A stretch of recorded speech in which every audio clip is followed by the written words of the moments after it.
আইজ আর বাজার হইব না, বাইরে থেকে আনাইয়া খাইতে হইব। ঠিক বলেছো বাবা, পাঠ্য করবে বাজার, তারপরে অতগুলো আইটেম। না ভাবছি আমি হোম ডেলিভারিতে কথা বলি, বুঝলে? নাহলে দুপুরবেলা পেটে বালির চেপে শুয়ে থাকতে হবে। আমি যখন কইছি অর্জুনের আই পুরো ভাগ দিমু, তখন দিমুই। আমারে কেউ ঠকাইতে পারবে না। আস্তে আস্তে এই বসে আইসেন। কিরে, কি হয়েছে? এইটুকু বাজার করতে গিয়ে হাত ধরে গেল। সত্যি তো কি রে, তুই শারীরিক জটিলতায় ভুগিস না, তুই মনে হচ্ছে 1000 মিটার দৌড়ে এসেছিস ভাই। আরে না রে ছোটদা, তুই জানিস আজকে কি হয়েছে? ওই রাস্তায় বোঝাই জেঠু যা করলো না আমার সাথে।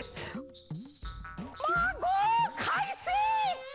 দেখো কি আনছে ভগবান, এই দিয়ে আমি রাধু। এই দেখো কি আনছে এগুলা। কেন, কি হয়েছে? কি আবার হবে, কি আবার হবে? বারবার করে তোকে বলে দিলাম যে ইলিশ মাছ আনবি আর শুটকি মাছ আনবি, সেগুলো তো কিছু আনেনি।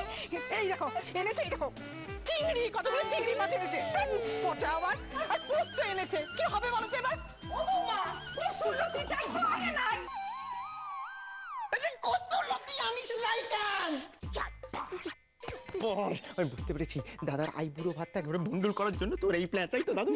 দাদু আমি খুব খুশি হয়েছি, খুব খুশি হয়েছি। তুই যে নিজের বুদ্ধি খেটাই ভেস্তে দিবি, ভাবতেই পারি নাই।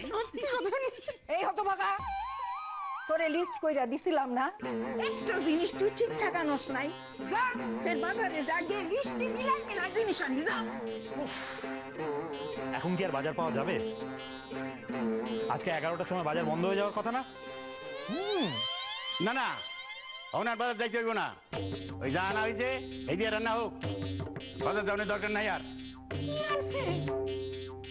কসুরলতি আনে নাই, আমি কি দিয়া রাধু? কত ভাগা, দেখছো একটু কইয়া গেলি হইলো, কসুরলতি দিয়া।